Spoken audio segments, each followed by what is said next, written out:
Hi guys, it's Kathy. I hope you're doing well. We made it to Sunday night.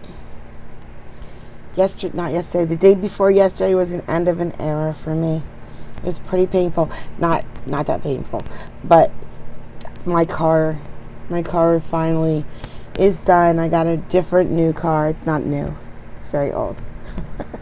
But I don't have to bang on the dashboard to get the lights to turn on. It has air condition. When I stop at a stop sign or a red light, or I slow down significantly, I don't have to throw it into neutral. So it's inspected just for a couple more months, but it's inspected. It has aux, except of course my device is not detected. Everyone else who gets in my car, their phone just magically hooks up to it. My device, that's okay. It's fine. Even has a CD player. I don't own a CD, but the person I bought it from left some CDs in the car. So maybe I'll listen to those. Pretend I'm them. But yeah, my car's gone. It was literally last week, a little connector broke to one of the spark plugs. It was the wire to bring electricity to the spark plug just crumbled and broke right when I was changing the spark plugs, and literally we had to duct tape it together. Duct taped the wires into the motor. So I guess it was time. I'm moving, and I moved into this house when I was 5, and I'm significantly older than that right now. And I feel nothing close to how bad I feel. I can still see my car. It's right out front. So I look at it, but no, I can't drive her anymore. She's done. There I go. Okay. Listen. I don't know why the audio is separated right now, but listen. This is probably the heaviest case I've ever played on this channel. Almost always, 100% of the time. Not 100% of the time, almost 100% of the time. When there's victim impact statements to the families, when there's a murder case, I cut them out, or I put it in members only area, because it is absolutely too sad to listen to. But this one I couldn't. I just couldn't cut his story away. I couldn't cut people talking about him as he was as a person. I couldn't cut it away. It made me cry. Oh my gosh. But it's very heavy. It's not the whole stream. It's just the first clip. But it's a sentencing for a murder. And I needed to keep his story in. I just needed to. And because I kept I kept the dad of the murderer on the stand in, because he's going to flip the tables when the dad comes on the stand. Holy crap. But the judge acts in the way you expect her to. That's for sure. So, and then we'll lighten it up when this is over. But it is heavy. So if you want to just watch chat, or go to Zach's channel, Law Nerds Unite. I cannot say that. I cannot type it. Law Nerds Unite. Go watch a video there so you don't get so sad, because it's very sad. It'll make you cry a little bit. And then it'll get back into the law stuff. So it's just at the very beginning that it's just such a good story. Not a good story in a good way. It wasn't good at all. All right, here we go. Don't worry, I'll get chats up in a second. I'm just settling down. State of Georgia versus Logan Plumbly, case number 25 CR 1295 LHB. We are here today for sentencing, and Mr. Plumbly is present with counsel. And I'll turn to the state first to present any evidence that you would like to. Thank you, Judge. And would you like the clerk's file? I'm sorry? Would you like the clerk's file? Yes, please. Michael, remember Judge Reeves? So Judge Reeves was a judge in Georgia that we used to love. We used to watch all the time, and we used to love him so much. Well, he had an issue with this clerk's file. So the prosecutor just asked, would you like the clerk's file? So before each case starts, the prosecutor is supposed to hand the judge the clerk's file so the judge knows what's going on. And Judge Reeves used to have so many problems with the prosecutors not having the clerk's file, not remembering to give him the clerk's file and everything like that. But there was some office workers, some lady office workers that he would have out with him often. Well, apparently he ran into a spot of bother with the office workers and how friendly he was to them. So they took his office workers away. And so now the prosecutor was supposed to give him his clerk's file every single case. And they never did. And he had so many stressful problems because he never got the clerk's file. But at least this prosecutor gave the judge this clerk's file. So here we go. Get back to work. Thank you.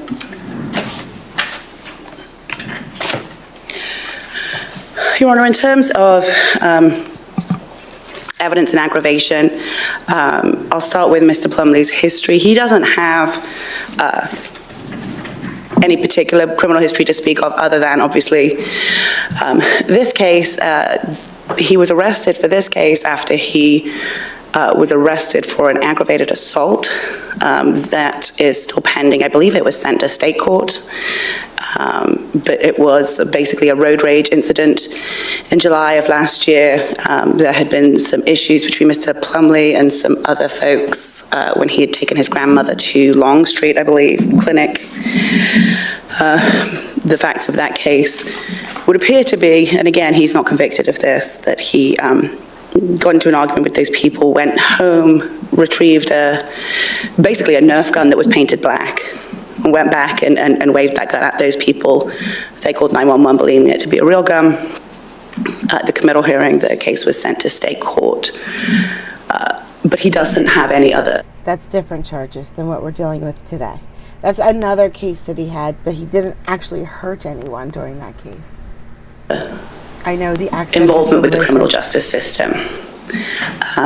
There are multiple people who would like to make statements, Judge, if now is the appropriate time for that. You may. And would you want them to take the stand, or can they just sort of come up and make their statements? They can go ahead and take the stand to make sure that everybody can hear them. Okay, thank you.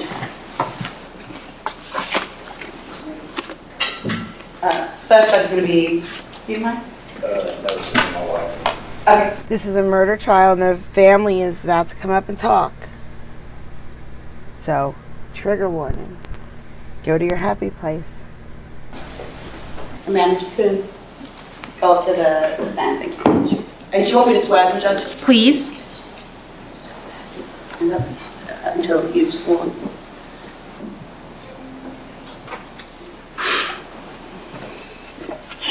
Ma'am, if you raise your right hand, do you swear or affirm the testimony you give today will be the truth, the whole truth, and nothing but the truth, so help you God? Yes, I do. Okay, you can go ahead and take a seat. I'm borrowing some reading classes, so bear with me. That's okay. Just make sure that you're speaking into the microphone so that we can make sure that we hear you. Yes, ma'am. And before you start, ma'am, if you could tell us your name. My name is Wendy Hill. Wendy Hill. And Ms. Hill, how are you related to Tracy Hill? He's my brother-in-law. I'm married to his brother, Michael. Okay. And if you could go ahead and tell Judge Burton what it is you wanted to say today. I'm actually reading a statement from his cousin who was here during the trial. She lives out of state, so she had asked that I read this statement if I can here at the court today. And is that all right with the court? I don't have any objection. Is no objection from the defense? No objection from us. And what the cousin's name is? D-E-E Weber. Thank you. May I start? You may. Okay. It says, Your Honor, my name is Dee Weber. I am Tracy Hill's first cousin. I would like to express my gratitude to the Honorable Judge Burton and her court for allowing my words to be read here today. I would also like to thank the District Attorney's Office, GBI, Gainesville PD, expert witnesses, and all who tirelessly worked together and presented the evidence needed so the jurors could find Logan Plumbly guilty of murdering my vulnerable sweet cousin Tracy. Tracy was born October 6, 1960. He was 1 year and 1 day older than me, which automatically titled Tracy as not only my first cousin, but also titled him as my first friend. I would like to share with you a few things about Tracy as a person. Tracy was very unique in his own way. Tracy loved his family. He was very caring, loving, showed great emotion, and loved working for many years at Kroger. Loved his community gatherings and his church. Tracy was a kind soul. Tracy had what I call a superpower. We have a very large, loving family, and Tracy had the ability to memorize every single family member's birth date, death date, wedding anniversary, all the kids' graduations, and for as long as I can remember, he sent us all special occasion cards in the mail. Tracy had limited income, but always made sure he had cards. Tracy was also very trusting and somewhat naive in some ways, so as he became a middle-aged man with disabilities and sickness. He also became vulnerable, which made him an easy target for the evil-minded ones to prey on. I believe without a doubt that Logan Plumbly saw the weakness in Tracy and saw an opportunity to take advantage of and use Tracy. Not only did he take material things, but Logan Plumbly also took Tracy's life. Logan Plumbly watched Tracy take his last breath. Logan Plumbly took my Aunt Betty's firstborn son, my cousins Mike and DT's Take your time. big brother, and Logan Plumbly took my first friend.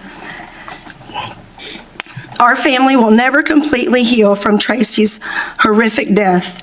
How could we, after seeing and hearing days of evil, vile details, and seeing pictures of Tracy's last day on this earth lying in his blood?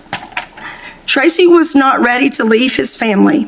He was seeking medical treatment to stay alive, to be able to be at all of our family reunions, family weddings, to be with us until God was ready for him, but Logan Plumbly crossed his path. I'm asking you, Judge Burton, to please sentence Logan Plumbly with a life sentence without parole. Thank you, D. Weber. Thank you, ma'am. May I step down?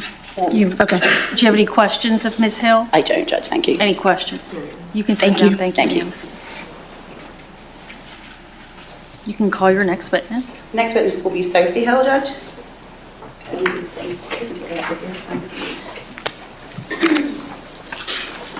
Okay, Sophie, raise your right hand. Do you swear or affirm that the testimony you give today will be the truth, the whole truth, and nothing but the truth, so help you God? Yes, I do. Okay, you can go ahead and sit down and tell the judge what your name is.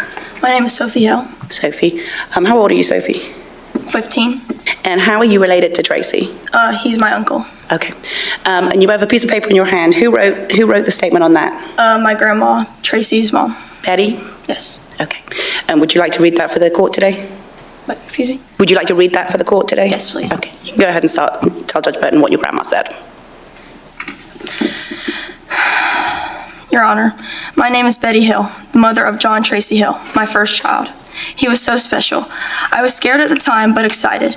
My husband Bob wanted a boy, so John Tracy was special from the beginning. He was slow in talking and walking. The pediatrician back in the 60s said not to worry, but there simply were not many options or answers back then. Autism was not a word back then. We took him to a psychologist who recommended things like taking judo class in order to help his self-confidence. He did okay, but he did not want to hurt anyone. In high school, we sent him to a special needs class in DeKalb County, but he still continued to be picked on. Soon after graduation, he held various jobs. In one position, my youngest son, David, discovered that Tracy was being bullied into handing over part of his paycheck to a coworker every single pay period. David stepped in and found Tracy a job at Kroger, where he held various positions for many years. But his favorite was being a cashier because he loved meeting people. Some customers would even get in his line just to talk to him, no matter how long the wait. Your Honor, Tracy had to live with me and his dad for over 60 years. We were devout Catholics. Sunday was always Catholic Mass. Tracy did attend a Catholic elementary school, which helped his confidence growing up, but we thought the special needs high school would help too. We tried to make his life as comfortable as possible. He had his own little apartment in our basement. We took care of his expenses. He had a secure, safe home and people who loved him. Your Honor, do you know how much I miss my firstborn son? He was with me for over 60 years. Do you know how much I worried about him when his dad got sick and we had to be separated? He had to go out on his own. I worried about where he lived, his health, being on dialysis 3 times per week. Tracy had made friends in the apartment complex. They often got together on warm evenings, and I treasured knowing he had people around him. But that night, I was unable to reach him. Do you know how I felt when it got late and I had not heard from him after his dialysis appointment? Where could he be? Did he get home from dialysis? Was there an accident? I called and texted him several times. I eventually called the police to check on him. I wish I had the phone numbers of his friends there. How do you think I felt when the police told me no one was answering his door and they were not allowed to break in? I spoke to my son Mike multiple times that night, and we felt we had to wait until the next morning for apartment security and the police to open the door together. The police called me the next morning and told me not to come to Tracy's apartment. Do you know how much that frightened me? Other than my brief testimony, my sons Mike and David have done their best to protect me from the details of what happened that night. But Your Honor, this was my firstborn child. A mother should never have to be protected from the truth about what happened to her son. Thank you, Your Honor, for allowing us this time. Respectfully, Betty Hill, mother of John Tracy Hill. Thank you. Anybody have any questions? No, Your Honor. Thank you very Thanks. much. You can call your next witness. Next witness is Michael Hill, Judge.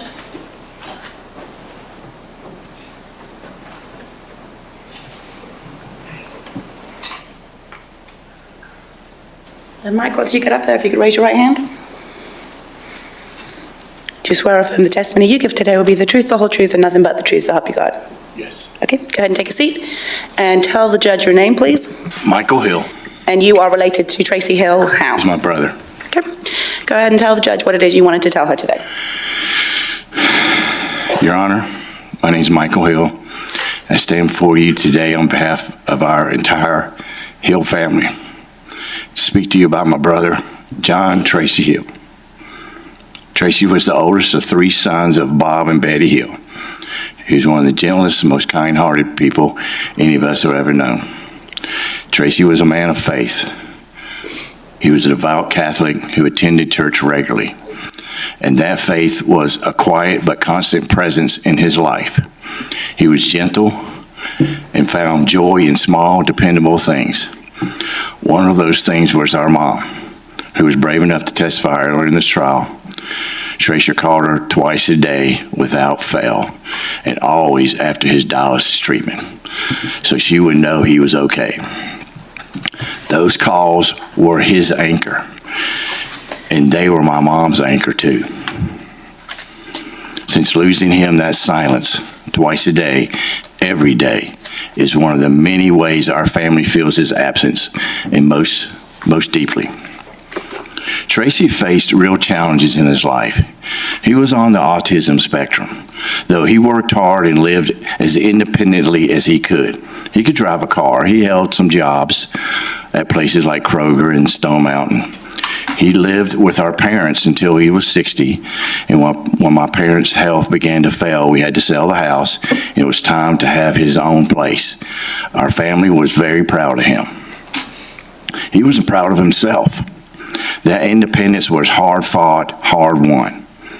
To be independent, he had to learn some things at the age of 60 that you and I take for granted. Balancing his checkbook, going to the grocery store, shopping, paying typical monthly bills. He had to understand that that's what it meant to be independent.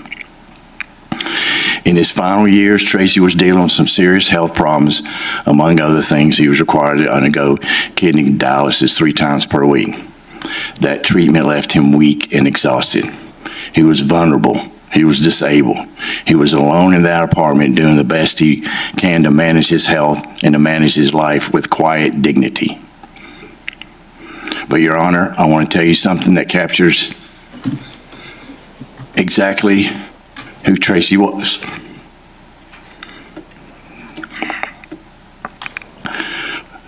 Because it's one of the biggest memories our whole family holds closest to our hearts. Our family has a group text. There's about 20 of us, cousins, siblings, aunts, uncles, and Tracy obviously was in that group as well. He never once, as we heard from my cousin Dee, forgot a birthday, an anniversary, or a big moment in anyone's life, and that included the children as well, including my 2 children that are here today. And when your special day came around, you can count on Tracy. He would send a message in all capital letters announcing to the whole family as if it was big breaking news, something like, today is October 6th. Today is Tracy Hill's birthday. He is 64 years old. Everyone wish him a happy birthday. Balloons, cakes, emojis, every single time in all capital letters. Proud as can be and absolutely full of joy. He made sure no one in this family ever felt forgotten. Not just the 20 of us in the text group, but every child, every extended family member too. All told, Your Honor, we're talking about easily over 30 people that Tracy kept track of and celebrated without fail every year. But now, the group chat has been quiet in ways it would never be before. There's no one left to make those announcements, not like that. And every birthday that passes now, every anniversary, every milestone, we feel his absence all over again. That is who was taken from us. Not an abstraction, not just a name in a case file, a real man, our brother, our son, our uncle, our cousin, our nephew.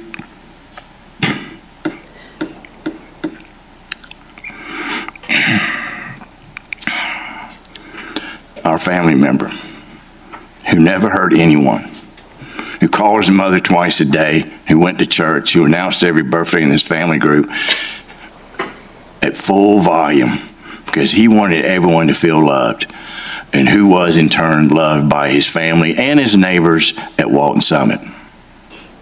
That night of November 15th, we know something was wrong when Tracy did not answer after his dialysis, did not call his mom.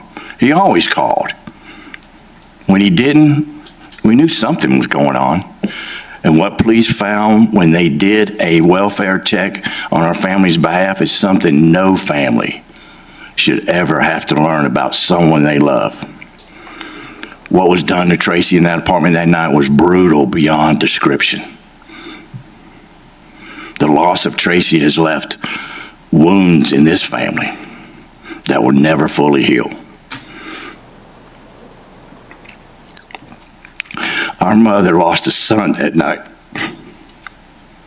who called every single day.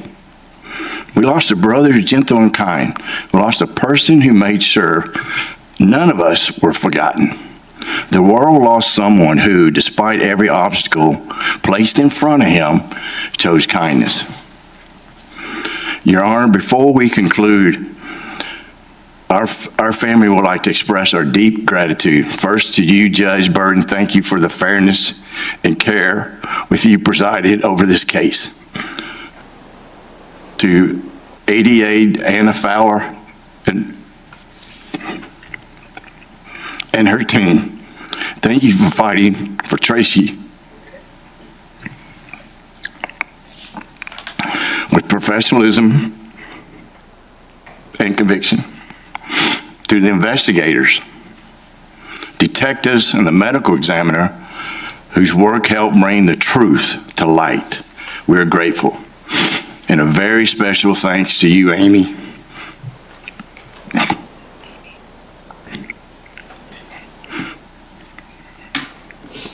Our advocate who walked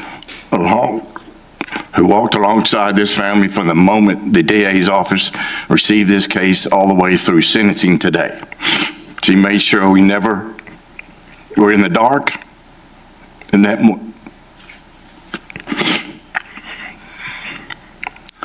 meant more to us than words can fully express.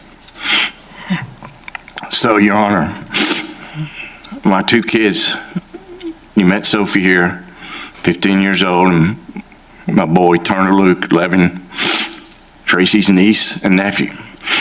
I ask that we include something on behalf of the next generation of our family. Despite the pain we carry, we want this court to know that we choose forgiveness. Not because what happened was acceptable, but because our faith calls us to do it. And because Tracy himself was a man of faith who would expect nothing less of us. As it is written in Matthew 6:12, forgive us our trespasses and we forgive those who trespass against us. That is an example Tracy lived by, and it's an example we intend to honor. So, Your Honor, we ask that you impose a sentence that reflects the full weight of what was done to Tracy, to a disabled man in his own home who was defenseless and weak. Tracy deserved to be safe and should have been safe at Walton Summit, a place designated for residents 55 and over. We want this court to know that serious questions remain about how Logan Plumbly, a man in his 20s, was permitted to live in that community at all. Residents there told us they were frightened of him. He was a bully who intimidated the very people in that building was meant to protect. And yet Tracy, vulnerable, disabled, recovering from dialysis 3 times a week, had no protection from him. We cannot overlook the false testimony from the convicted offered about Tracy. Every word of it was a lie. This court saw through it, thank God. Your Honor, again, we ask that you impose a sentence that reflects the full weight of what was done to Tracy. All the residents of Walton Summit deserve to live out their years in peace. That was taken from Tracy, and our family will carry that grief for the rest of our lives. Thank you, Your Honor, for allowing us this time. Respectfully, Michael Hill, on behalf of the family of John Tracy Hill. Thank you. Thank you, sir. No questions, Judge. Thank you. You can step down, thank you. Thank you.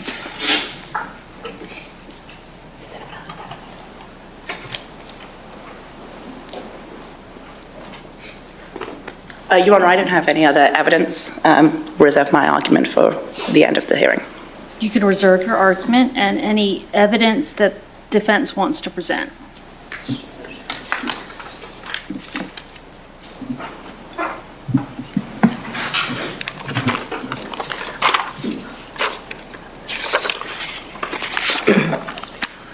Judge, Mr. Plumley's family is here. They're present in the back row.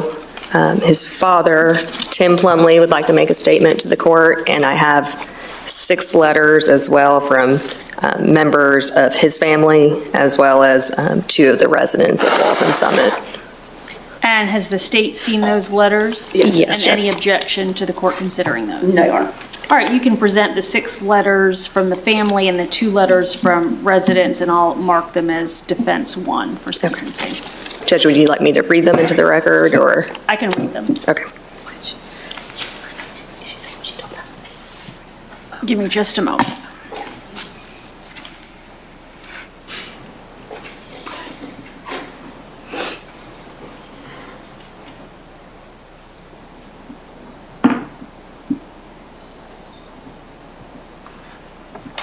Thank you. And you can call any witnesses that you choose to. Judge, we would call Tim Plumley to the stand.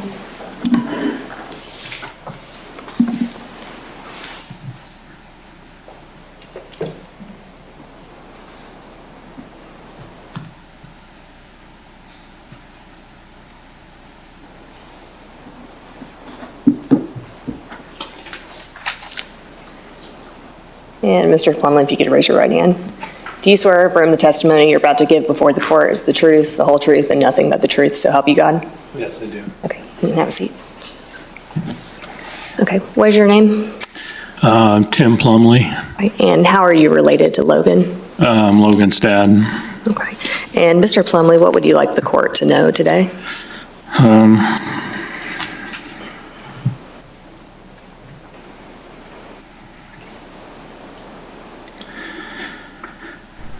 The public defender is not trying to get him off or anything.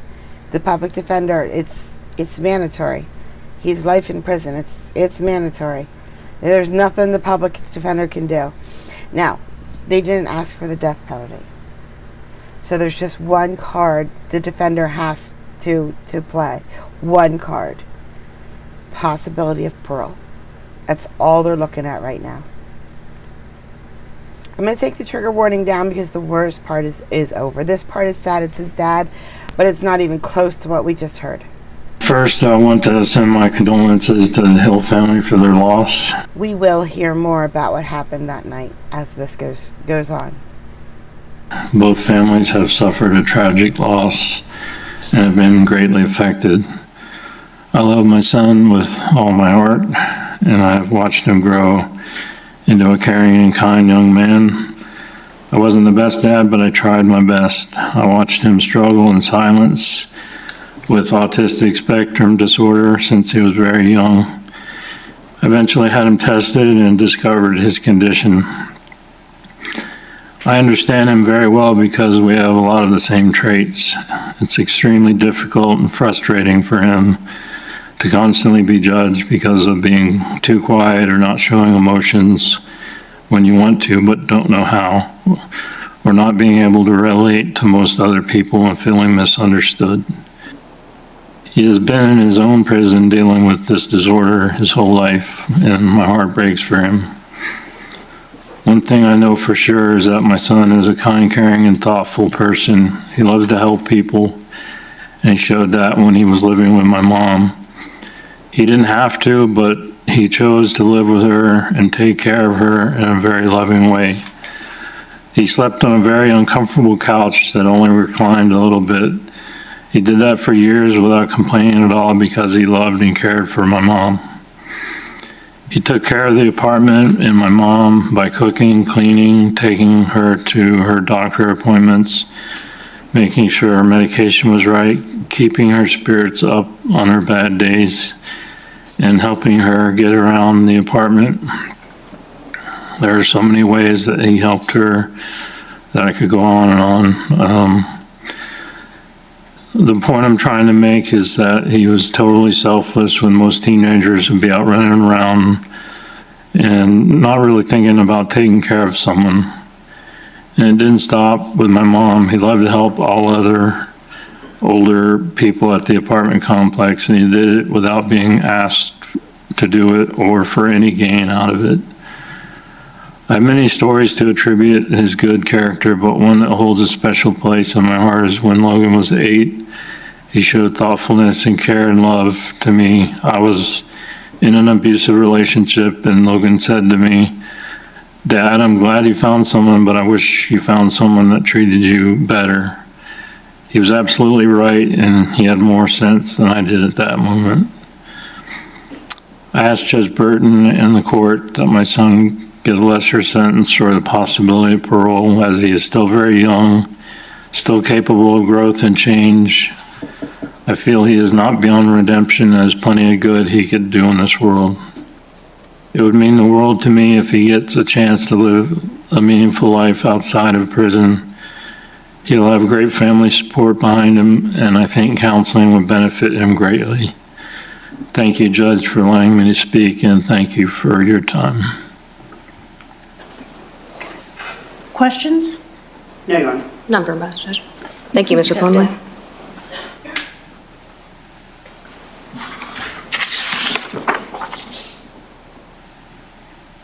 Any additional witnesses? No, Your Honor, that's it. And does the defendant wish to make a statement? No, Your Honor, he does not. All right, what, if any argument you'd like to make? Yes, Your Honor.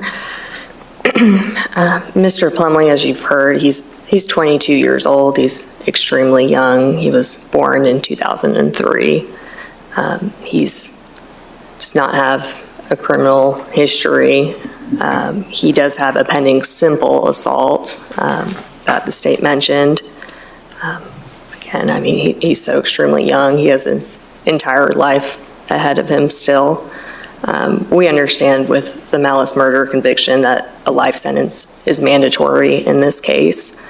But what we are asking for today is for that life sentence, Judge, and I believe that the possession of a knife during the commission of a felony would be a mandatory consecutive 5 years. I did find a case, Weems v. State, and that's 295 Georgia App 680. It's a 2009 case, and the court does have discretion to suspend or probate that part of the sentence. So we would ask for a life sentence with the possibility of parole plus the 5 years probation on the possession of a knife. Judge, from those letters, you heard Mr. Plumbly. He's a loved individual. He has a supportive family that continues to support him, will continue to support him. He's had what most people would consider a rocky childhood. His main anchor was his grandmother, who he was taking care of at the time of this offense. Her name is Shirley Plumbly. She is, I think she's 90 years old at this point. She just turned 90. He was with her for years, assisting her, cooking, cleaning, medications, appointments, really anything that she needed. After Mr. Plumley's arrest, my understanding is that she was moved into a nursing home because she declined so much after he was unable to help her. Mr. Plumly, he's not a person who's indifferent to the feelings of others. I mean, he's capable of responsibility, care, great compassion to other people. I will say, throughout the course of this case and leading up to it and working with him, he's always been extremely respectful to us. He's been courteous, cooperative. He's never tried to lie to us about what occurred that night.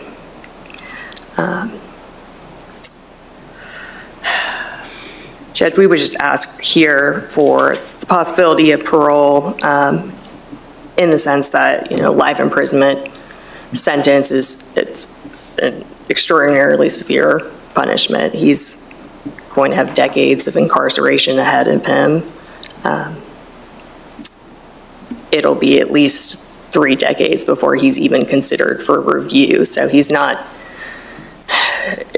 parole is not a guarantee in this case by any means. We would just ask for the possibility of that.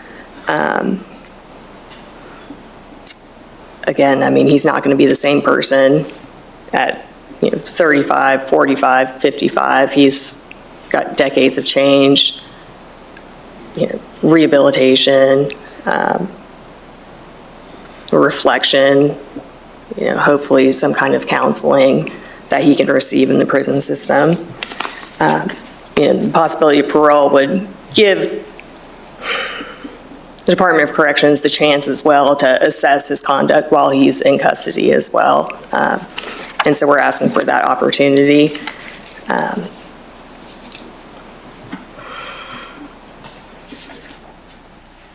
And Judge, of course, the court heard the entirety of the case, and there was a period of time where he was not truthful.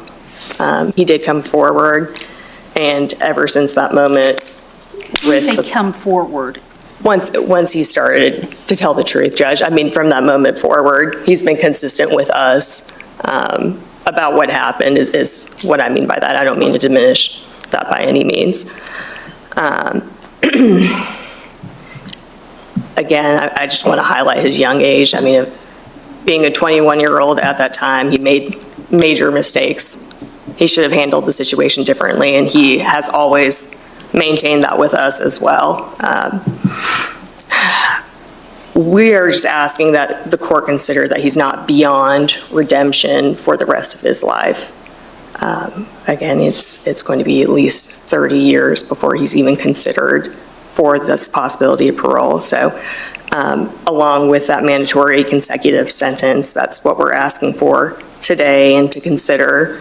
what his family has said to the court and in the letters, and the neighbors that knew him as well, who he did help and try to do what he could for them. Judge, we just want you to consider that this is a full person who has many, many, many, many years ahead of him, and to have mercy on him with just the possibility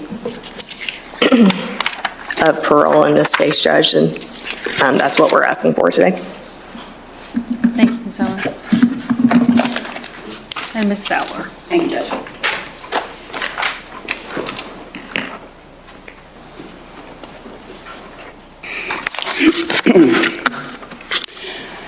Your Honor, as to count one, the state is requesting that Your Honor sentence Mr. Plumbly to life without the possibility of parole.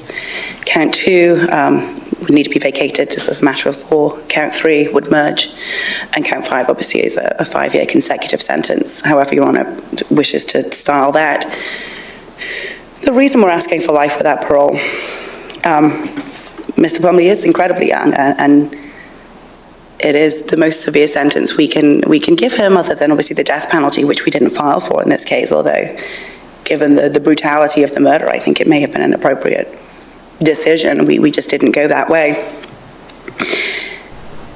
I don't know if you picked up on it, but when the defense attorney was speaking and tried to say slightly he told the truth, the judge jumped on that. The prosecutor is going to slightly go down that path too. The judge is going to jump on that hard. So that'll give you an idea of what you should be prepared for when the judge finally gets to speak. Mary, you've been on the road. Where are you going to? Are you running away? I would have ran with you. Despite his age, despite his lack of criminal history, Judge, the viciousness and senselessness of this crime just demands that sentence. I think that's why we didn't make an offer beforehand. Again, despite his age, despite his lack of criminal history, I, for one, didn't really believe a word he said on the stand. I don't believe that Tracy Hill attacked him. I don't believe that Tracy Hill tried to sexually assault Mr. Plumbly. I don't think we'll ever really know what exactly happened when Logan went into that apartment.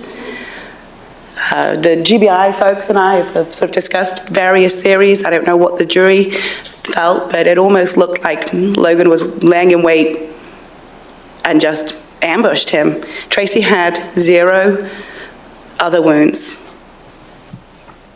It appears as though he didn't have a chance to fight for himself, not that he really could have done. He'd just gotten back from dialysis. I don't know if the court's ever seen someone who just got back from dialysis, but they're weak, they're tired, they're drained. This is a 64-year-old disabled man who's just had an incredibly draining medical procedure, and it's less than an hour after he gets back, and we are to believe that this young, healthy man was overpowered. It's frankly ridiculous, incredible, unbelievable, and offensive. Not content with having almost decapitated this man, Mr. Plumbly then put Tracy's entire family through a week of calling him a pervert, a violent man, a bad person. Mr. Callahan said in his closing argument that Tracy wasn't here because of his own actions. No, Tracy's not here because Logan Plumbly decided to kill him. I don't know why. I don't think we'll ever know why. But the fact of the matter is, that's terrifying. If we knew a reason why, I don't think it would be as scary. But the fact of the matter is, Judge, Logan Plumbly is a scary guy. I don't think we can trust him out in society. That's why he needs to be in prison for the rest of his life. Someone who could almost decapitate a disabled, older person and then sit emotionless in court for a week, bad-mouthing that man, is not a person who can be trusted in the general population of the world, is not a person who deserves to live their life out in the world at any age. If Mr. Plumbly got life with parole and was paroled after 30 years, he'd be 13 years younger when he got out of prison than Tracy Hill was when he died. And that just doesn't seem fair. It doesn't seem right. The only evidence that Tracy Hill did anything to contribute to his death came from Mr. Plumbly, and it came from Mr. Plumbly months after he committed the act, when he finally decided to tell partial truth to Agent Still, an investigator, Escalante. He admitted that he did it, and then made up a story about why, a story that made no sense. Well, and he admitted that he stabbed him one time and maintained that it was a one, and the medical examiner stated, in my recollection, that if the large wound, which she could not estimate a number, she stated it was many stab wounds. But if that was counted as one, there was a minimum of 19 stab wounds. That's correct, Judge. And he does, I think the agent still manages to get Mr. Plumbly up to admitting to maybe 4 or 5 knife wounds. But no, certainly when I say he started to tell some of the truth, what I mean is he admitted that he did cause Tracy's death. Certainly, the story he told Agent Still and the story he told on the stand was not credible. The jury obviously didn't believe it, since they found him guilty of both malice and felony murder.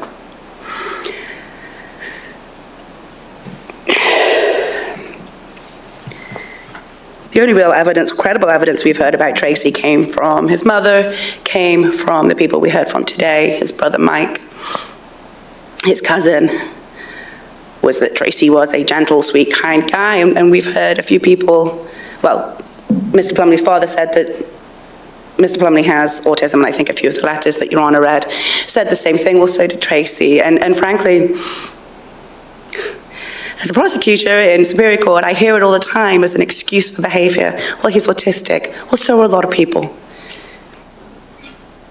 I'm frankly sick of hearing autism as an excuse for horrific behavior. It's offensive to people who are autistic.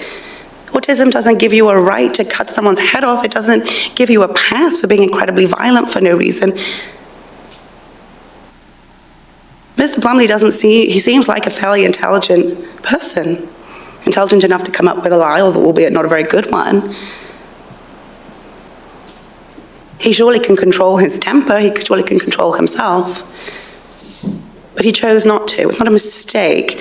It's not a result of being abandoned by his parents, so I'm sure that did not have a great effect on his brain. The fact of the matter is, he's responsible for his actions.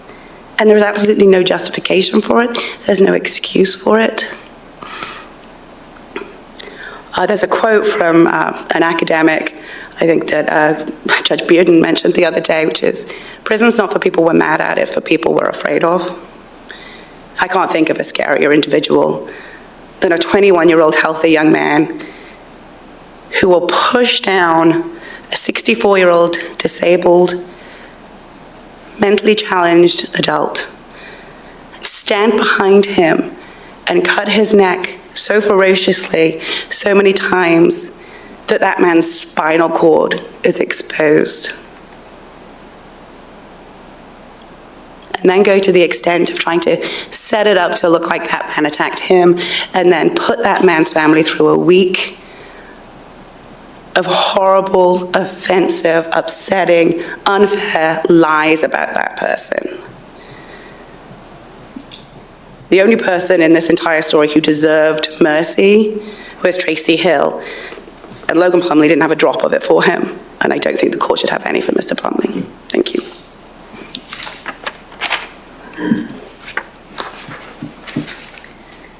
The court would agree in regards to sentencing that the sentence will be issued in regards to count 1. Count 2 would be vacated as a matter of law. Count 3 would be merged into count 1, and then count 4 is a 5-year sentence to run consecutive. Mr. Plumbly, when the court decides a sentence, I look at a number of factors, aggravating factors and mitigating factors. Mitigating factors for an example, would be your lack of criminal history. Even an arrest, regardless of whether or not that was a felony or a misdemeanor, you're not convicted of that offense, and so therefore the court's not considering it. Your age certainly is a mitigating factor. But the court also looks at aggravating factors, and in your instance, the aggravating factors far outweigh the mitigating factors. The nature of the offense itself, the manner in which Tracy lost his life is certainly outrageous. It's horrible, it's inhumane. And as the jury has ruled, was done with malice. The court also considered your credibility when you testified, and in your instance, that could have been a mitigating or aggravating factor. It was an aggravating one, because as the jury makes the final decision, the court, however, has been taking notes the entire time, has been assessing credibility on its own. Certainly in the event that there's a conviction, the court has the ability to review the evidence that was presented to the jury. And in your case, the court did not find your testimony credible, in part because of the numerous lies that you told law enforcement immediately after the crime had occurred. But the painting of Tracy, of Mr. Hill, as a sexual predator at times during your testimony, the fact that you had to stab him so many times in an attempt to protect yourself from, granted, a man who weighed more than you, but a 60-year-old man with clear, significant health issues. I just didn't find your testimony at all credible. There was a consistent recalling of an event with Tracy that he either intentionally or unintentionally exposed himself to you. However, the testimony after that was that he apologized, that he actually went down and waited for your grandmother to confess what had either intentionally or unintentionally occurred, that he wrote multiple apology notes. Perhaps he misunderstood a signal, perhaps it was an unintentional event, but writing multiple apology notes and confessing to your grandmother certainly is not actions of a sexual predator as he was argued or portrayed during the trial. And that is certainly an aggravation of sentence. The purposes of a sentence are a number of reasons. One, whether or not someone can be rehabilitated. This circuit is certainly invested in rehabilitation of individuals when that's a possibility. We have the largest accountability court within this circuit ×2 compared to any other place in the entire state. So certainly this circuit and I have been a part of programs that believe in rehabilitation when it's appropriate. A sentence should also be a deterrent for you not to commit another offense, a deterrent for the community to read the sentence and say, well, I certainly don't want to commit that offense and get a similar type sentence. The court also considers, in your case, the necessity and need to protect this community from you, given the nature of the offense that you committed. And then part of sentencing is simply punishment, because the offense the acts that you took are simply so vile, so horrible, so inhumane that a sentence, the consequence needs to be simply a punishment. And so I took the opportunity to read all of the letters that were presented. And a theme that I hear is that you had a difficult life, that you have a difficult time showing emotion, interacting with other individuals, and perhaps I have seen some of that during the trial itself. You've showed little to no emotion, and I don't consider that aggravating or mitigating. But I didn't see that during the evidence of the case. What I saw was an individual who committed an unspeakable crime, and within 24 hours was speaking to law enforcement, saying things like, "I want to help, I'm happy to help. This is a good place to live. This makes it a scary place to live. And law enforcement, I want to help you in regards to this crime." Your first audio statement to law enforcement, and then within days, a second videotaped statement in which you, with appropriate emotion, appropriate concern for your safety and for your grandmother's safety, really fooled everybody. That was not the individual that I've heard from letters and heard from your counsel, somebody that, based upon an Asperger's or autism diagnosis, is unable to effectively communicate emotion. That's not what I saw in the days leading right after the crime in itself. What the testimony showed was that you committed this horrific event, not in a sudden heat of passion, not in a, what the court does not believe, a fear of being harmed yourself, but that you stabbed a man in excess of 19 times, where you held the knife, pushing it into Tracy Hill's body over and over and over and over again, and as Ms. Fowler said, nearly decapitating the man. And after that, you staged the scene. You walked around in shoes to point steps in different directions. You took the murder weapon. You took the laptop, perhaps to make it look like a robbery. You made sure that you cleaned up to ensure that there was no evidence on you, or did your best. Your destruction of evidence after the fact, your lies to law enforcement after the fact, your clear lack of remorse within 24 hours of speaking to law enforcement. There was no remorse that I heard when speaking to Gainesville Police Department. And so while your family members and your friends describe you as having great compassion and being kind and caring and thoughtful, that is not what the evidence portrayed at all. It portrayed somebody who was calculating, took advantage of someone who was vulnerable, and did everything humanly possible not to be held responsible for your actions, and managed to get away with it for, gosh, almost 8 months before you were taken into custody. Where still, when questioned by the GBI agent, Agent Still, you still would not sincerely state what occurred. For an extended period of time, wanted to maintain it was one time that you stabbed Mr. Hill and not the in excess of 19 times.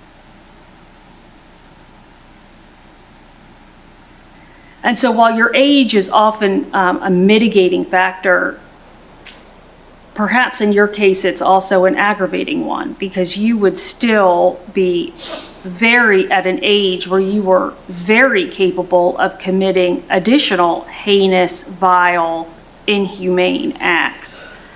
And that gives the court great, great, great concern. Because I looked hard for any sort of explanation in regards to why this crime may have occurred, not as an excuse. Explanations and excuses are two very different things. There's no excuse for the crime that you committed, the harm that you caused to Tracy's family, the death of Tracy. There's no excuse for it, but I looked hard for an explanation in regards to why this occurred. And the court simply found none. And perhaps that's the most aggravating factor. And perhaps that's what causes the court to feel the need to protect the community from you.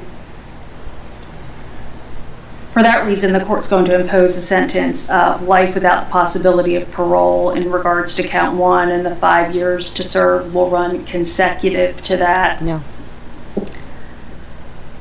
Mr. Plumbly, I'm signing a post-conviction scheduling order, and I'm going to order that your trial counsel speak to you in regards to your appellate rights. The court will ensure that you receive a copy of the post-conviction scheduling order before you're taken back to the jail today. But I'll remand you into the custody of the sheriff's office. You're excused. Make sure that's I said no.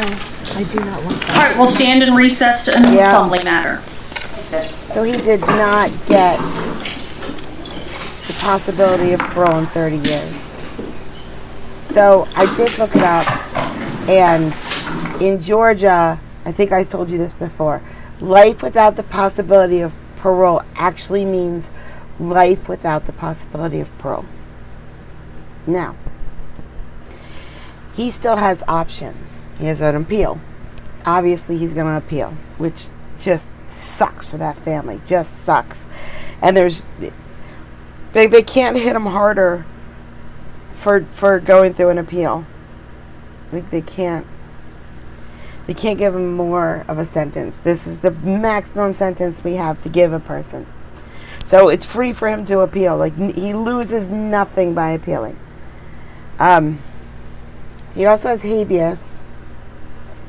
So if he can prove something went weird during the trial, and it looks like, I'm not saying he has, sorry the hiccups, I'm not saying he has grounds for habeas.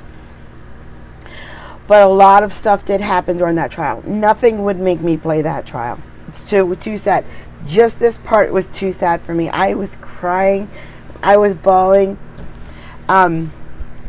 So there's no way I could sit there and listen to them describe in detail, and then him sit there and say all these horrible things about this poor man. Oh my gosh. I would have been in jail for murder too if I'd watched the trial, because I would have, it would have been way too much for me. But there was stuff that happened where he got caught lying, and then he tried to back it up, and it was a bunch of weird stuff during the trial. Maybe he has a court case there for maybe he has a habeas there, but I doubt it. I told you I was gonna get a little lighter. I don't have any lighters anymore because I quit smoking, or I would have flicked a little lighter right now, Micah. I had a little lighter, but that was back a while ago, and I don't do that anymore. All right, let's go a little lighter. Well, this guy is gonna be bawling. This guy's going to be bawling, so I'm going to play it because it's a tiny bit later. Thank you. I really like this judge. I know his name is right there, but I can't read it. It looks like Loudon Burnett to my eyes. I can't read it. All right, looks like Mr. Eastman is present. Sir. I'm just waiting for your attorney, Mr. Eastman, so just give us a sec. How you doing, Judge? I'm doing well, Mr. Eastman. That's good. All right, looks like we've got Ms. Deere present. Mr. Eastman, did you watch that video that talks about your rights? Yes, sir. And did you understand those rights? Yes, sir. Can you waive further reading and advisement, Ms. Deere? Yes, Judge. I started smoking over 40 years ago. and now I have a vape. I didn't just quit all nicotine because people would die. So it's not as a big a deal as you think it is. It's just, I just switched from one to another, which is still hard, and I don't have all the other crap like tar and rat poison and carbon monoxide, but I'm still not, I still use nicotine often. Yeah. All right, then let's talk I about didn't bond mean and the it protection that way, order. I'm Ms. sorry. Shisham.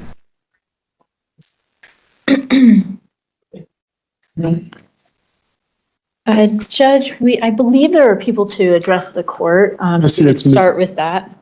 Ms. Dahlberg, did you wish to address the court? Go ahead and come on up, ma'am. Ms. Dahlberg, I'll have you state your full name and then let me know what I need to know concerning bond and the protection order.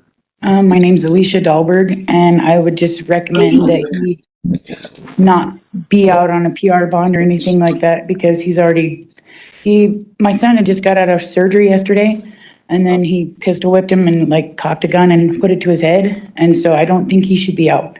It scares me.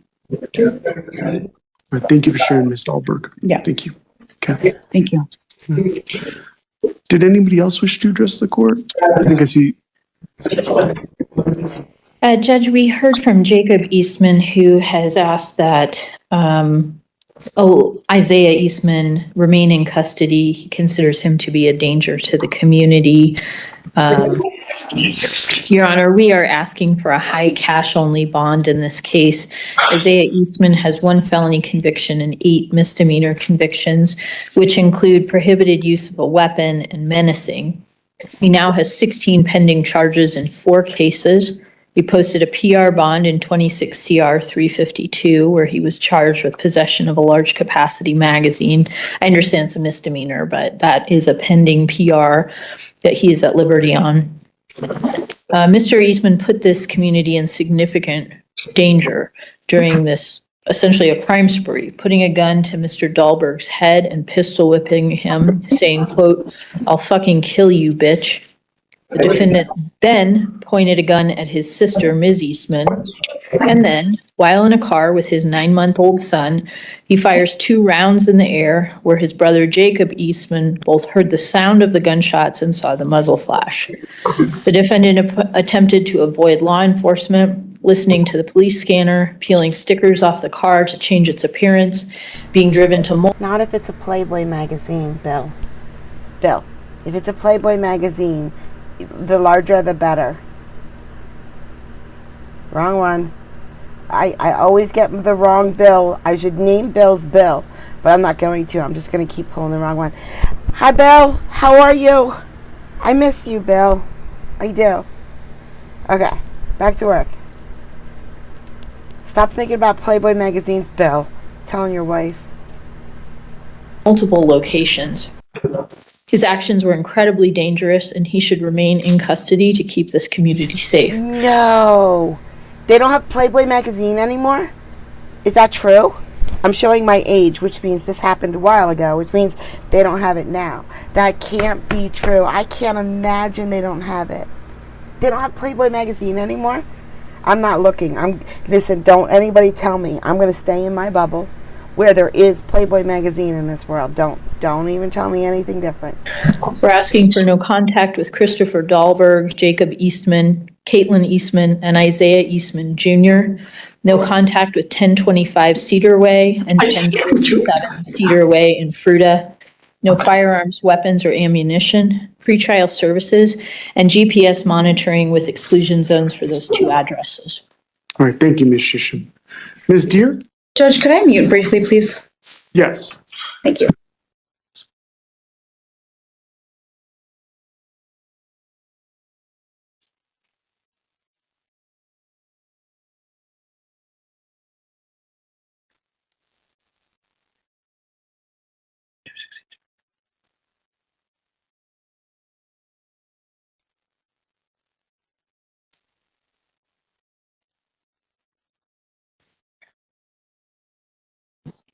Right, Judge. We are asking for a PR bond. We do think that there are a lot of, I'm sorry, give me 1 second. We do think there are non-monetary bond conditions, such as a GPS monitor, that could assuage any kind of concerns in terms of the community. We do understand these charges and understand that Mr. Eastman does have a lot of pending charges right now. He's represented by Mr. Schweising in those cases. He heavily disputes these charges, and he is presumed innocent. In these proceedings, he does not have a large FTA history. In fact, just one FTA, even with the amount of cases that he has right now. In the last 5 years, 11 total. He disputes allegations that he had a gun. I understand that the alleged victims in this case feel strongly about that, but Mr. Eastman does not have a gun. There's no indication that even though there was residue collected, gun residue collected, that officers actually saw any kind of residue on Mr. Eastman. He lives with his girlfriend and has a 9-month-old child, and so he does support, obviously, his girlfriend and his child. He is in home improvement work. He's not actively employed, but he is looking for a job.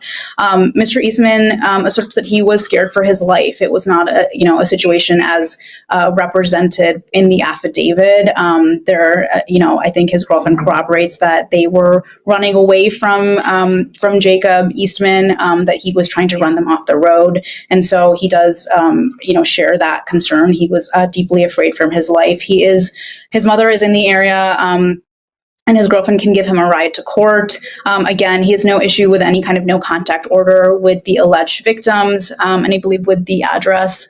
He has no issue with the address restriction as well. He's a lifelong resident of Grand Junction. He's been staying in the same apartment for at least 2 years, so he has a lot of stability there. Again, even given the active cases that he has right now, there's no indication that he is not willing to follow court's orders.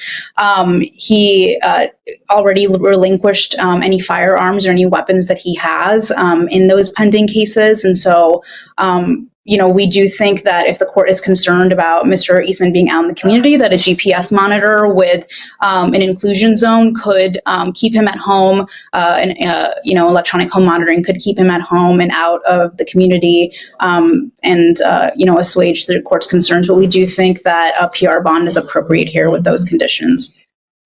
Well, the court looks at 3 factors: flight risk, danger to the community, danger to a specific person. In this particular case, the court has very significant community safety concerns and safety concerns. Okay, guys.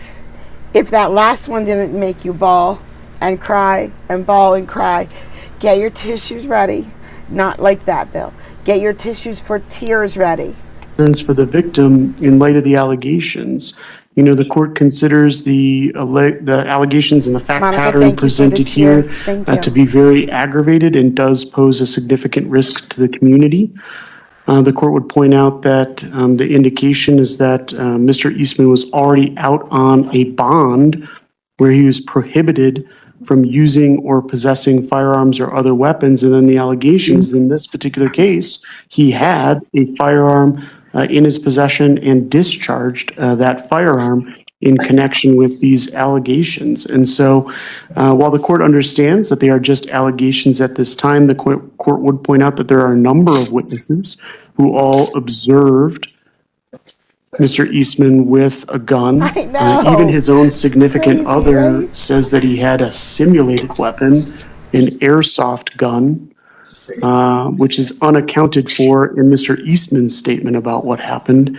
And so the court doesn't find that there are For the record, Stephen, I always enjoy making someone cry. I just do. I don't know why. Maybe I need to seek mental help. But it's not always not fun. Sometimes it's a lot of fun. monetary bond conditions that the court can impose to address those community safety concerns. The court doesn't feel that Mr. Eastman would likely follow any of the court's non-monetary orders regarding weapons or ammunition or anything like that. And so the court doesn't find that a personal recognizance bond would be appropriate. The least restrictive bond would be a cash-only bond. And so I'm going to set a $40,000 cash-only bond in this case. I would make a condition of the bond that Mr. Eastman report to pretrial services supervision, Since Mr. Eastman did not submit to an interview with pretrial, I don't have the specific recommendations, but I did look through some of his pending cases which involve controlled substances. And so I would add as a condition of his pretrial services supervision that he not use or possess alcohol or controlled substances without a doctor's prescription, no use or possession of marijuana without a valid medical marijuana card, and pretrial would be authorized to test to make sure that he's in compliance with those conditions. I'd also order that he not use or possess weapons as a condition of bond. The court is Just saying, $40,000 is more than we get for anybody. That's a lot of money. going to issue a mandatory protection order that says that Mr. Eastman shall not harass, molest, intimidate, retaliate against, or tamper with any witness to or victim of the acts that he's charged with committing. Further, he shall vacate the home of the victims, stay away from the home of the victims, and stay away from any other location where they would likely be found. Specifically, he's restrained from, meaning he cannot go, to 1020. Mr. Eastman shall have no contact whatsoever with Christopher Dahlberg, Jacob Eastman, Caitlin Eastman, and Isaiah Eastman Jr. That would include direct or indirect communication with them. My understanding is Isaiah Eastman Jr. would be Mr. Eastman's child. Is that correct, Ms. Deere? I believe so, Judge. Yeah. And so the court is going to authorize electronic contact with Isaiah Eastman Jr.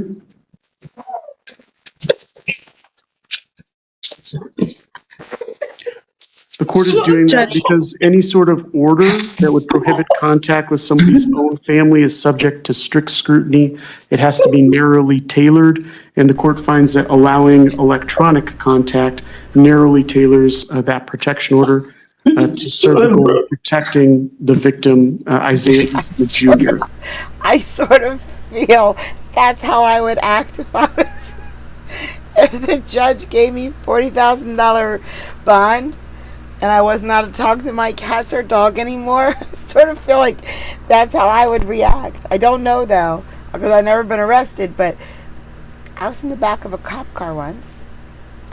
You were going to say something, Ms. Deere? Judge, could I just mute again, please? Yes, you can.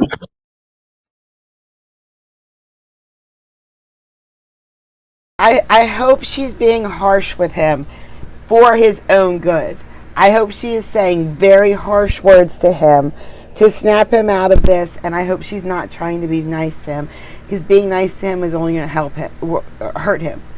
She needs to smack him in the back of the head and say, get your shit together right now, immediately. Knock it off.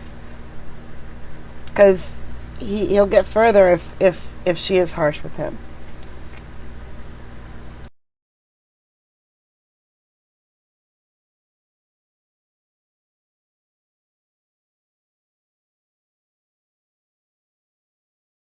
I think so. Okay, Judge. The other terms and conditions of the protection order would be that Mr. Eastman not possess, purchase, or control a firearm or other weapons or ammunition. And so those are the terms and conditions of the protection order. The court is going to add GPS monitoring as a condition of the bond with an exclusion zone of 500 yards around the addresses that are on the protection order. The GPS monitor would need to be installed prior to Mr. Eastman's release from custody. This case is, Mr. Eastman, I do need to advise you that violating the mandatory protection order could subject you to punishment for contempt of court. You could be charged with a misdemeanor, or you could be charged with a felony for retaliating against or intimidating a victim or witness of the crime charged. Mr. Eastman, I'm also going to tell you that I'm not going to be the person who ultimately decides what the appropriate bond is going to be in this case. You're going to be allowed to readdress this issue of bond in front of your assigned judge. That's Judge Chaffin. And so what we're going to do is we're going to bring you back to court for formal filing on, it's somewhat complicated because Judge Chaffin is gone next week. And so we're going to bring you back for formal filing on June 5th, Friday, at 8:30 a.m., but it's going to be in Division 12 in front of Judge Henderson for that appearance. And so it's assigned to Judge Chaffin's division, but will appear next week in Judge Henderson's division. And so, Mr. Eastman, would you like us to appoint the Office of State Public Defender so they can represent you and be there with you for that hearing next week? It's up to you. Judge, we are conflicted off the case, but do you want legal representation, though, Mr. Eastman? Yes, sir.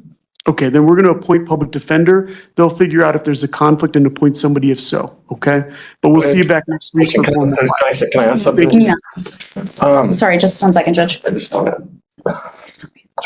Is there any of my people out there like that can speak for me? Like,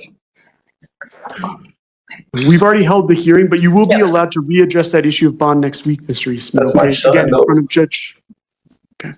Okay, All right, the thank you, court's going Judge. to call Gilbert Mestis next. This is 26 CR 499.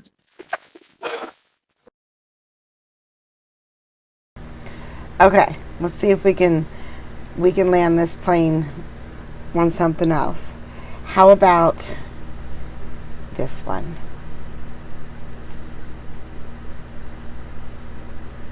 I don't know, this knife at the probation officer, I don't know, this one just sounds really good. Let's end on one that sounds really good. I don't know how long this one is. Oh, it's 35 minutes. Never mind. That's way too long. We'll have to do that one next time.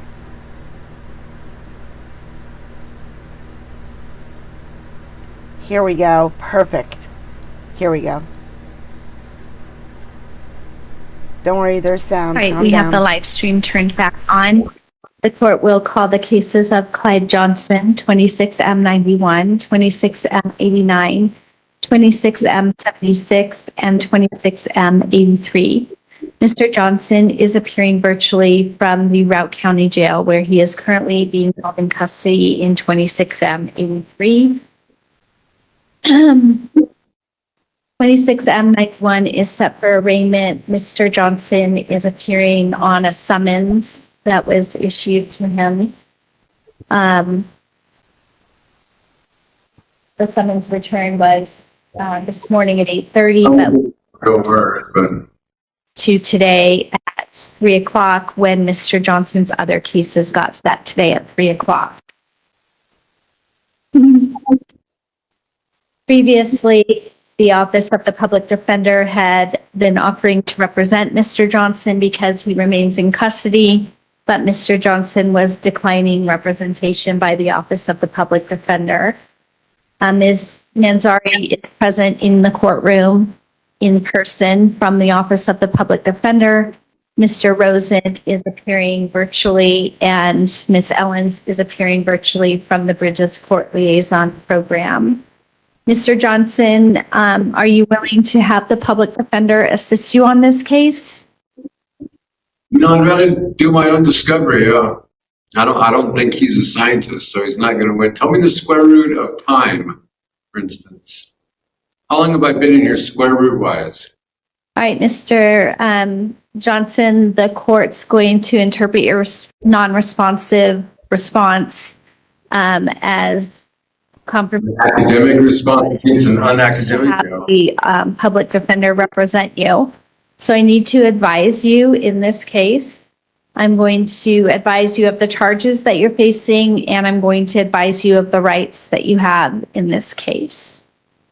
I'm going to mute you just so you don't interrupt me, and then when I'm done explaining to you your rights and the charges, I'll unmute you to confirm that you heard that information. At this time, Mr. Johnson, you are accused of the crime of theft, which is an unclassified petty offense. If you were to plead guilty or be found guilty of this charge, you could be ordered to serve up to 10 days in jail and pay a fine of up to $300 or both. You do have rights in this case. You have the right to remain silent and not say anything about the case. Anything that you do say could be used against you. The prosecution could obtain a transcript of today's proceedings in order to use any statements that you make against you. You have the right to have an attorney. An attorney is the same as a lawyer, or you might sometimes hear me refer to them as counsel. A public defender is an attorney. Because you are in custody, you would automatically qualify for an attorney from the Office of the Public Defender to assist you if you wanted that. We do have a public defender here in the courtroom, and she is available to assist you if you want me to appoint her to do so. At any time, if you decide to plead guilty in this case, your plea must be made knowingly, intelligently, and voluntarily, and not be the result of any undue influence or coercion. You also have the right in this case to plead not guilty and to request a speedy and public trial that would be held before a judge or a jury. If you made a request for a trial, you would continue to be presumed innocent leading up to the trial and even during the trial, unless and until the district attorney could prove beyond a reasonable doubt that you committed an offense. During the trial, you would get to choose if you want to testify or if you want to remain silent. Nobody would be allowed to force you to pick one thing or the other. If you decided to remain silent, that could not be used against you in any way. You could present a defense during the trial if you wanted to, but you would not be required to do that. If you decided that you wanted to present a defense and you wanted to have witnesses come to court and testify in support of your defense, you could ask the court to give you subpoenas to have served on those witnesses to compel them to come to court and testify. During the trial, you would be given the opportunity to confront any of the evidence that was presented against you by the prosecution. You could do that by questioning or cross-examining any of the witnesses. The court notes that Mr. Johnson has walked out of the virtual courtroom, failing to cooperate in the advisement hearing. So previously, the court raised competency in Mr. Johnson's other cases, 26M89, 26M76, and 26M83. This was based on Mr. Johnson's unresponsive remarks when asked questions, his continued Thank you, Stephen. persistent beliefs that I am somebody other than who I am, that he's represented by somebody named Bill Gates, and other beliefs and outbursts that he's made during his court hearings, beliefs that he's expressed and outbursts that he's made during his court hearings. After the court raised competency in those other three cases, a competency evaluation was done. And the recommendation of the competency evaluator was that Mr. Johnson is not competent to proceed. So at this time, the court is going to raise competency in this case as well. And I am going to direct that the competency evaluation from case 26M83 be received into this case.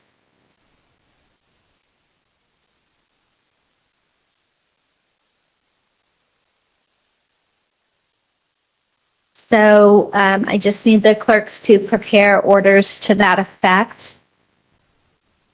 I had previously, after we received the competency evaluation in the other three cases back on May 11th, I had directed that any objection or requests for hearing should be filed within the 2 weeks, which would have been by yesterday, which of course was a holiday. So this is the first business day since that 2-week time frame has passed.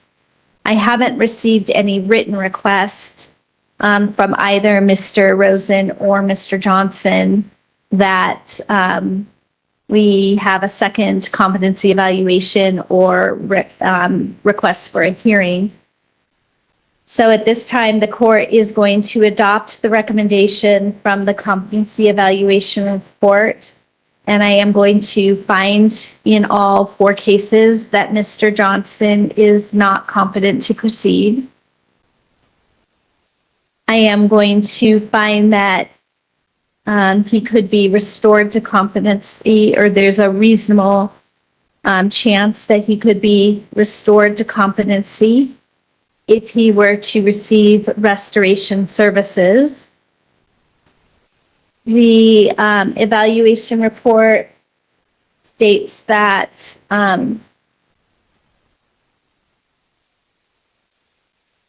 Mr. Johnson at this time doesn't meet the criteria for certification for short-term treatment. And he doesn't appear to meet the criteria for an emergency mental health hold. That he may or may not be eligible for services pursuant to Article 10. Since all of this happened, a Senate bill was enacted into law. Well, it was enacted previously by our legislature, but it was signed by the governor on May 12th.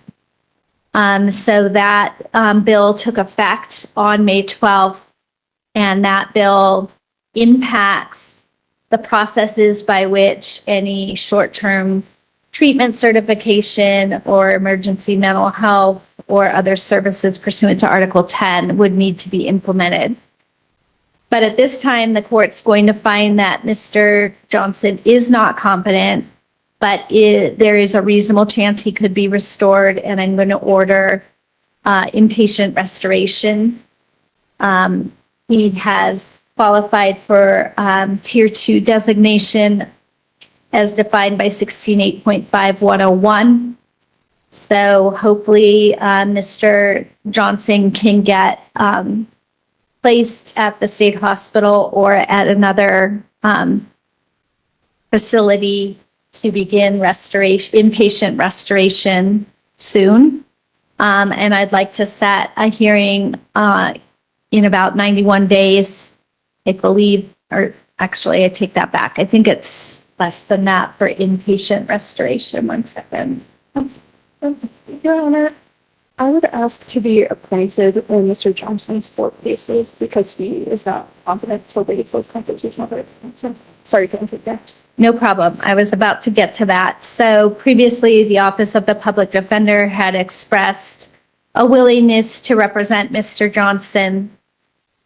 So I will appoint the Office of the Public Defender to represent Mr. Johnson in all 4 of these matters.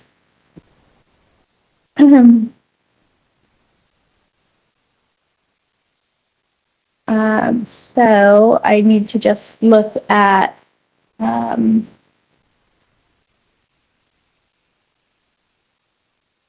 flow chart that I just got to determine how many days we're supposed to set this out for a review hearing for when inpatient restoration has been ordered.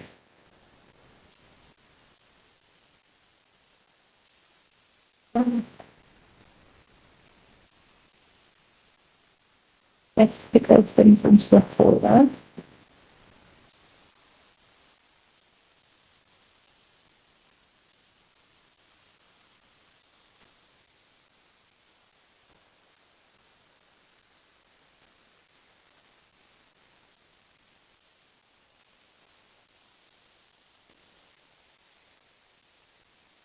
So, because Mr.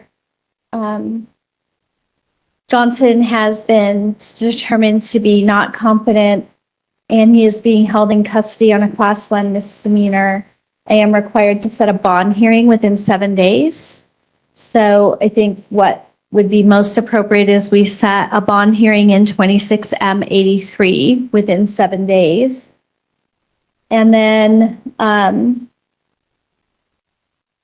based on that determination, we'll see if he continues to remain in custody. And if he remains in custody or unable to post bond, then I'll continue to order inpatient restoration, and we'll set an appropriate review hearing. And then we'll just set 26M76, 26M89, and 26M91 on the same day and time that we're going to have the bond hearing in 26M83, just to keep them all together. Does that sound acceptable to you, Ms. Manzari? Yes, absolutely. That's what I was going to propose. All right. So, So 7 days is June 2nd. I could do a bond hearing on June 2nd at 2:15. I also have availability on June 1st, also at 2:15. Ms. Manzari, do you have a preference as to which day? Yes, Your Honor. I have something scheduled at 2:30 on the 1st, so I think that the 2nd would be better. Mr. Rosen, would June 2nd at 2:15 work for the district attorney's office? Don't do it. Would the jail be able to have Mr. Johnson appear on June 2nd at 2:15? And okay. All right, so case 26M83 is being set for a bond. If it was any good, don't worry. Zach will have it on his channel. It probably wasn't anything because we didn't see anything about it. All right, guys. Thank you so much for coming out today. I'm going to see you in a couple out. Oh, my God. Speaking of Zach. Hi, Zach. Zach, do you know if there was any part 2? It's okay. Listen, guys. Zach doesn't know every single case in all of Colorado. All right? But you should still go to his channel. Law Nerds Unite. Look, I said it right. It's very hard for me. My mouth does not form those words together. You just don't. And I type it even worse. I type Law Nerds Untie. That's how I type his channel. So if you can't find his channel, type in Law Nerds Untie and then fix it like I do. I'll see you in a couple hours. We'll be back. We'll be back at 4:30 a.m. like normal. Oh, guys. I'm going to stream until Thursday. I don't know what today is. It doesn't matter. I'm going to stream until Thursday, and then I'm off Friday, Saturday, Sunday, and Monday. I'm off. I'm walking away from the entire world. I got a new house I got to move into. I'm probably not going to move a lot.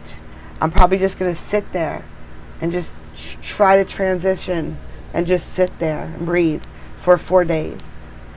And then I'll be back. So I'll remind you again. Bye, guys. Thank you.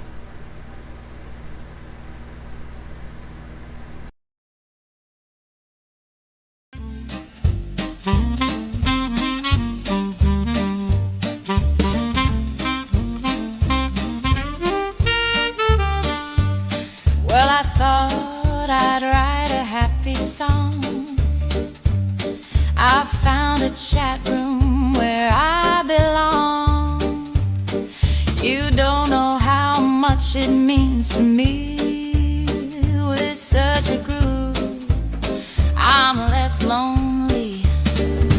Oh, Kathy's the creator, she's leading the way. At court vibes, we laugh and we stay. Her smile shines bright, she's got that grace. Come join the fun, it's a welcome play. I can count on distraction from my pain, 'cause this creator takes you there and back again. Kathy is the heart here, always in stride. Her work is hard, but her joy she can't hide. Oh, Kathy's the creator, she's leading the way. At court vibes, we laugh and we stay.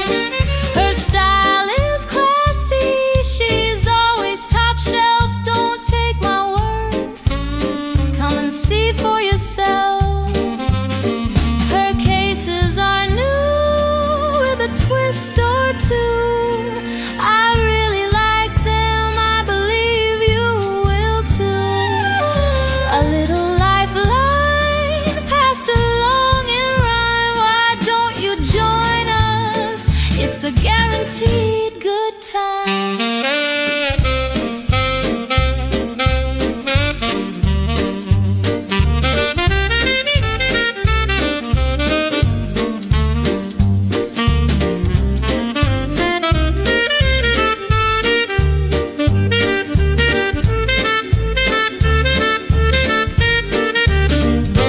Oh,